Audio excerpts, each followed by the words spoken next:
بص، من واقع تجربتي للثانويه العامه وان انا عارف الفتره دي قد ايه بتكون فتره صعبه وفيها ستريس كبير على طالب الثانويه العامه، كان عليها فعلا عليا. حبيت اعمل لكم الفيديو ده اللي فيه شويه نصايح بسيطه هتفرق معاك باذن الله. مبدئيا كده واللي هو بسم الله الرحمن الرحيم، لازم تركز جدا في الوقت جوه اللجنه في امتحان الثانويه العامه. الوقت اللي انت هتشوفه في امتحان العربي 3 ساعات وهتحسه وقت طويل جدا، الوقت ده هيعدي بسرعه جدا. الوقت جوه اللجنه غير الوقت وانت بتحل مع نفسك. انا فاكر ان انا ليله امتحان العربي جربت احل امتحان قبل ما امشي، الامتحان خد معايا ساعه بالظبط.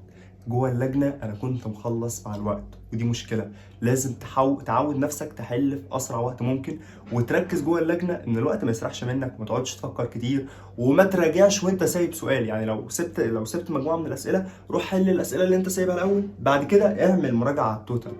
تعمل ايه لو ما عرفتش سؤال وانت في لجنه ثانويه عامه؟ بص، هو غالبا بيقولوا لك دايما لما تيجي تحل الاسئله في الامتحان الثانويه العامه هيقف معاك سؤال، عديه وشوف اللي بعده. فلو اللي بعده وقف معاك عديه وخش في اللي بعده. الفكره ان انت النصيحه دي كلنا بنسمعها، لكن لما هتخش اللجنه هتلاقي اول ما هتمسك الورقه هتحس ان انت اول سؤال مش عارفه، وتاني سؤال مش عارفه، وتالت سؤال مش عارفه، مع ان الحاجات دي مرت عليك قبل كده وانت في الحقيقه انت عارفها. لكن انت لما شايفها بسبب التوتر والاسترس اللي محطوط عليك، انت مش عارف تجيبها بدماغك، مع ان الحاجات دي انت عارفها. ساعتها ما تقلقش خالص، عدي فعلا الاسئله زي ما هم بيقولوا ليك. وانت بتراجع بص على الاسئله دي تاني او ارجع لها تاني، هتلاقي نفسك بتحلها عادي جدا، لان دماغك بيقعد يفكر فيها لحد ما يجيب الاسئله. اول ما الستريس اللي عليك ده بيتشال، صدقني هتحل الاسئله دي عادي جدا، ما تقلقش ابدا من الموضوع ده. ومع تكرار الامتحانات، لو هم مش مكملين 7 امتحانات يعني الموضوع هيمشي، يعني في ثالث امتحان مش هتلاقي الموضوع ده هيحصل باذن الله. تالت حاجه وهي حاجه مهمه جدا، اوعى تتخانق مع مراقب في لجنه ثانويه عامه. خليك عارف ان انت ليك حقوق وعليك واجبات. حقوقك ان ما يحصلش دوشه في اللجنه ولا دي حاجه تضايقك، فساعتها لو حصل كده ممكن تعترض. لو المراقب جه شتتك كذا مره ساعتها لازم تعترض. بس ما تخليش الموضوع يوصل ان انت تتخانق مع المراقب، عشان صدقني انت اللي هتندم، لان ده مستقبلك انت اللي هيضيع مش هو. مش شرط ان هو يعمل لك محضر، انت ممكن انت يخاف منك او اي حاجه تحصل، لكن في الاخر الاسترس اللي هيتحط عليك ده هيخليك ما تعرفش تركز في الامتحان، او على الاقل ما تجاوبش كل الاسئله كويس، او يضيع لك وقت، وده اقل الخسائر يعني. حاجة مهمة جدا في الامتحانات اللي هيكون فيها مقالي، أول حاجة تعملها إن أنت تفتح تقرأ أسئلة المقالي. غالبا هتلاقي نفسك عارف الأسئلة دي، أو في أسئلة تانية عارفها، بس 90% إن أنت مش هتعرف تجيب الإجابات بدماغك. يعني أنا عارف السؤال وعارف الحتة دي، بس مش عارف أجيب الإجابة بدماغي. أو الحتة دي اللي أنا نطيتها وقلت مش هتيجي، ده جت. الحته دي انا بتلخبط فيها. 90% ده اللي هيحصل، لان ده الطبيعي اللي بيحصل في اسئله المقالي. ما تقلقش خالص، انت قرات الاسئله وعرفتها، روح بقى حل اسئله الاخطر كلها، ولما تيجي تحل المقالي او ترجع له هتلاقي نفسك عارف كل الاسئله.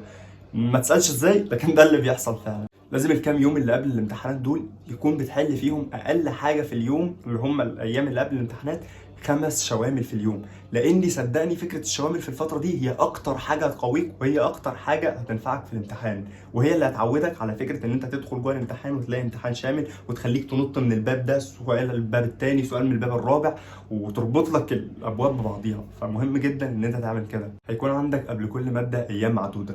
الايام المعدوده دي صدقني هي ايام مصيريه. الايام دي اهميتها ما بتقلش عن اهميه السنه كامله. لو ما ذاكرتش في الايام دي او قلت اللي ذاكر ذاكر، هتخسر كتير. ولو كنت بتذاكر من اول السنه وضيعت الايام دي، فصدقني انت هتخسر اكتر من اللي ضيع السنه كلها، لان انت تعبت في السنه، فما تضيعش نفسك في الايام دي. الايام دي هي حرفيا اللي بتلم فيها كل اللي كنت ذاكرته في السنه كلها، لازم تكون بتفتكره في الايام دي. ما تضيعش اي لحظه في الايام دي ابدا، ولا مثلا يكون 7 ايام فتيجي يكون قبل الماده 4 ايام فتسيب يومين وترجع تذاكر في اخر يومين ولا في اخر يوم. اياك ثم اياك تعمل كده. الايام دي هات فيها اخر طاقتك. الحصان في السباق بيجيب اقصى سرعته في اخر السباق. اوعى يكون الحصان افضل منك، جمله قالها احمد الجوهري وبجد انا مقتنع بيها جدا. حاجه اخيره بقى عايز اقولها ليك، كنت دايما اقعد اقول لك الفتره الجايه هي اهم فتره، الفتره الجايه هي اصعب فتره. احب اقول لك اهلا بيك دلوقتي في اصعب فترات الثانويه العامه، وهي اخر محطه واخر رحله ليك في الرحله الطويله دي. انت قدرت تعدي كل اللي فات ده بكل المراحل بتاعته. بدأت من شهر 7 ومن شهر 8 وفضلت مكمل لحد النهاردة مستمر.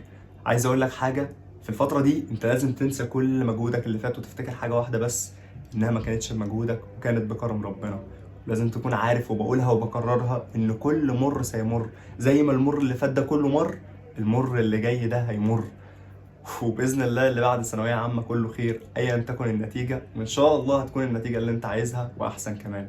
انا عارف الفتره دي صعبه قد ايه، وقد ايه فتره ضلمه عليك، قد ايه فتره مش سعيده وفيها ضغط الدنيا كلها، وفيها مشاكل مع اهلك ومشاكل مع نفسك انت شخصيا. انت حرفيا في الفتره دي انت انسان غير متزن لا نفسيا ولا عقليا، وده الطبيعي.